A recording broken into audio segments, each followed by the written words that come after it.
ভকতিৰ আলো জীৱৰে আশ্ৰয় নামঘৰ নামঘৰ অসমীয়া জাতি আমি এইয়ে পৰিচয় নানান জাতি গয়া জ্ঞাতি ঘটে সমন্বয়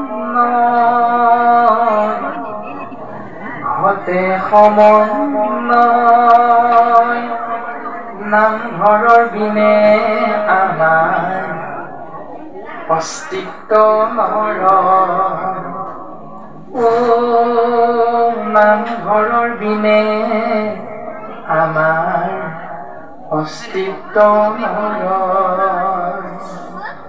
এয়াই অসমীয়া জাতিৰ গৌৰৱৰ স্থল জীৱৰ আশ্ৰয় প্ৰাণ কেন্দ্ৰস্বৰূপ নামঘৰ যাক দৰ্শন কৰাই গ'ল গুৰুৰো গুৰু পৰম গুৰু শ্ৰীমন্ত শংকৰদেৱে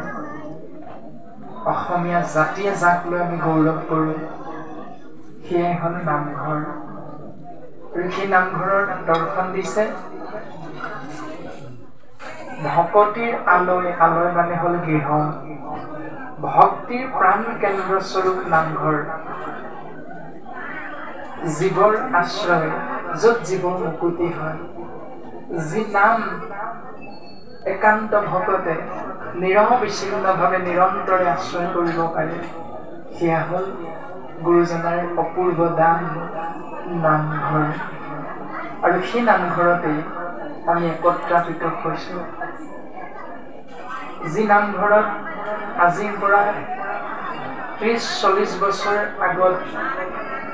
হয়তো আছিল ককাহঁতে জানে যে গাঁওখনৰ কিবা কাজিয়া পেচাল লাগিলে কোৰ্ট কাছাৰীলৈ যোৱাৰ বিপৰীতে নামঘৰতেই যদি দুয়োপক্ষই এটি গুৱাপান অৰিহণা আগবঢ়ায় মূৰ দুৱাই ভকতক সেৱা কৰে আৰু ভকতসৱে যদি ও হৰি ও ৰাম ধ্বনি প্ৰকাশ কৰি আশীৰ্বাদ প্ৰদান কৰে তেতিয়াহ'লে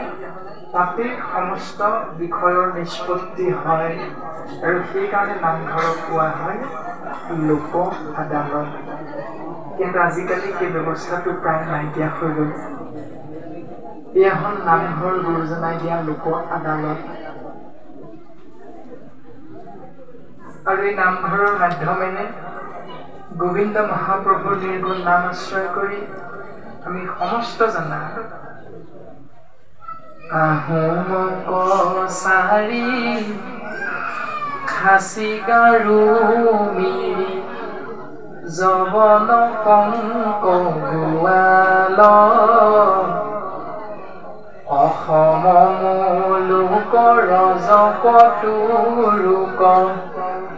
কুবাচ মেচ চান্দাল যিমানবিলাক নাম আপোনাৰ মোৰ মনত আছে আহোম কছাৰী খাচী গাৰো মিৰি যৱন কংক গোৱাল অসম মুলুকত থকা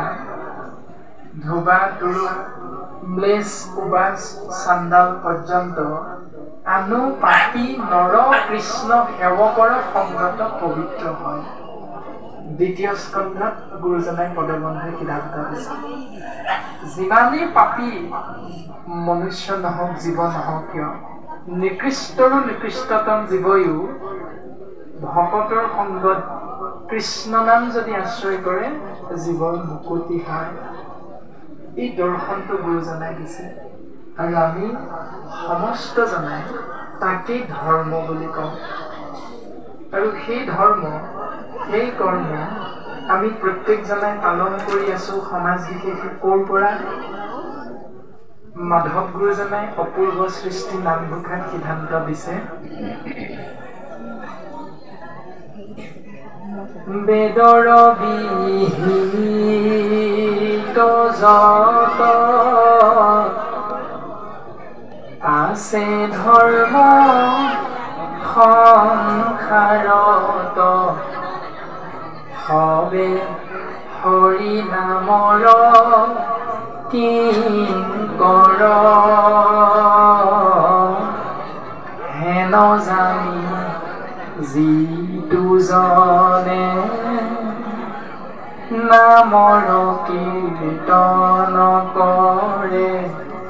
সেহিহে পৰম সাধু নৰ ৰাম সেহিহে পৰম সাধু নৰ নৰ মানে মনুষ্য মনুষ্যৰ ভিতৰত সেইজনকে সাধু বুলি কয় কোনজনক যিজনে বুজি পালে যে কৰ্মই ধৰ্ম কৰ্ম নকৰিলে ধৰ্ম নহয় সেই কৰ্ম ক'ৰ পৰা আমি আশ্ৰয় কৰোঁ প্ৰত্যেকজন মনুষ্যই কেঁচুৱাটি জন্ম হ'ল জাত কৰ্ম কৰিব লাগে মানুহ এজন মৰিল 3 দিনত কৰ্ম কৰিব লাগে কোনোবাই 10 দিনত দহা কৰে কোনোবাই 11 দিনত কৰে কোনোবাই 30 দিনত কৰে আদি বিভিন্ন ধৰণৰ নীতি নিয়ম কৰ্ম ধৰ্ম হিচাপে যে আমি পালন কৰি আছো এইবিলাক ক'ত আছে আমাদেৰ জানিবলৈ নিশ্চয় মন যায় সেই সকলোবিলাক বেদৰ বিহিত অৰ্থাৎ বেদত নিহিত হয় বেদটো আমি কোনো বহিয়ে পোৱা নাই নপঢ়াকৈ বেদত আছে বুলি কৈ দিলে আমি পালন কৰিব লাগিব সেইটোতো নহয় চকু দুটাত থাকি গান্ধাৰী নিচিনাকৈ স্বামীজন তাত স্বামী ধৃতৰাষ্ট্ৰ অন্ধ বুলি জানি গান্ধাৰীও চকুত কাপোৰ মাৰি সেই ব্যৱস্থাটো পালন কৰিলে যাৰ কাৰণে গান্ধাৰীয়ে নিজৰ পুত্ৰসকলক বিপথে পৰিচালিত হোৱা দেখিও শুদ্ধ পথটো দেখুৱাৰ পৰা বঞ্চিত হ'ব লগা হ'ল যিটো প্ৰয়োজন নাছিল গান্ধাৰীয়ে চকুত বান্ধিবলৈ এখন কাপোৰ